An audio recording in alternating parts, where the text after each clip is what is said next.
legislation, you then have to have a supermajority vote of the county board and the binding referendum. And I don't, that sounds very complicated, but those 4 steps are all integral to doing anything. If it dies in the advisory referendum, nothing else happens. That's not advocating for it, it's just saying there are multiple steps to even going any further with this. So how do you want me to capture that? It's describing the multi-step process? I think it's more a question is how do we describe the Yeah. process? Because attention spans will be focused on the question itself, but what happens after that? And back to Joan's point, people think, okay, you vote for it, what happens? Well, nothing right now. It has to go through multiple steps. If it's voted down, it's likely nothing. Yeah.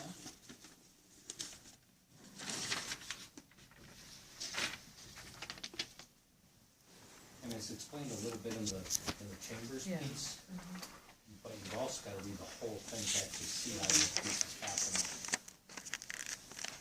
Yep, and that's the current dynamic, right? We have no idea what the state legislature might do.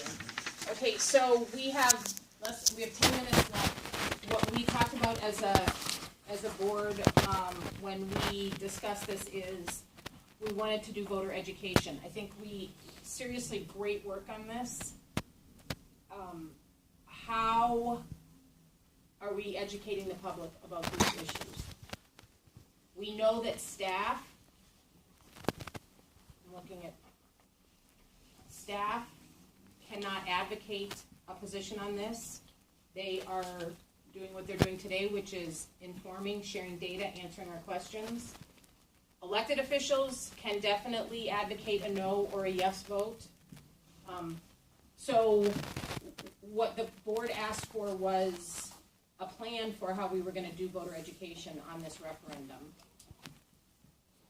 So what thoughts do you have either about audiences or approach or other things? That's just kind of this was the rubric that we set yesterday with the group that was assembled yesterday. It doesn't have to be this, but what are you thinking might be appropriate ways that we educate voters?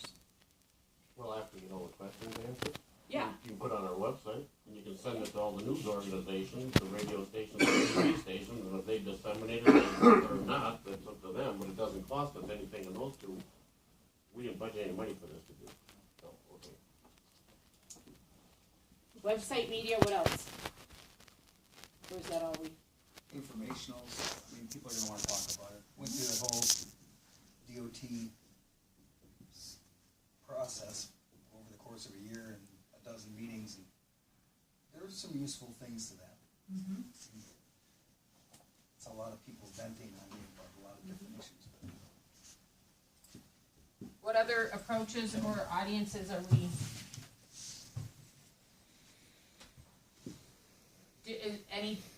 I heard the issue raised about city versus urban versus rural. Any difference there in how we approach this? Do we need to differentiate those audiences in any way? We could approach other legislative bodies. Meaning locals? Yeah, city out, town out, village out. Neighborhood associations in La Crosse are very important.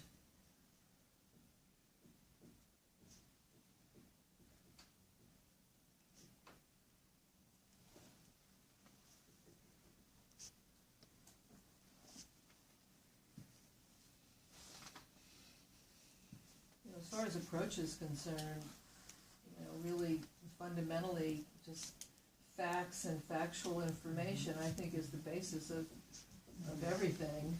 A clean explanation of why we're considering this and how it would help the county. I mean, clear and simple. We might even do a pro and con or something like that, but I guess that's a stylistic thing. Other ideas about audiences or approaches? Civic association groups. Rotaries.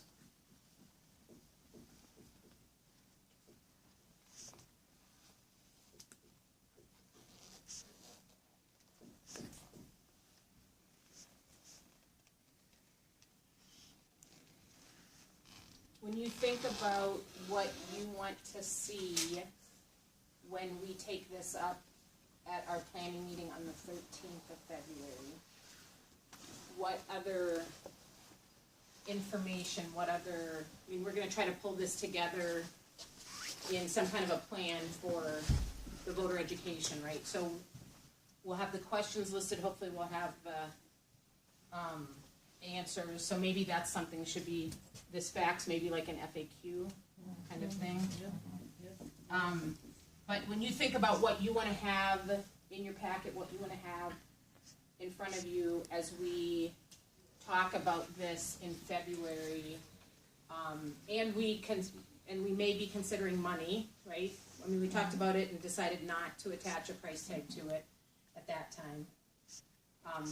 What other information are you gonna wanna know? Two things. Let me get Matt, because he raised his hand first. All right. To me, the biggest question that we are gonna get is what is being taxed? And that will be the most frequently asked question. Do we know? We do know. As of this moment? It's Okay. very clear, it's in the state legislature. And, I mean, it's in the state statutes, and those businesses know what their standard industrial code is. Second biggest Yes, question is, where is this money getting spent? Is it being spent to increase our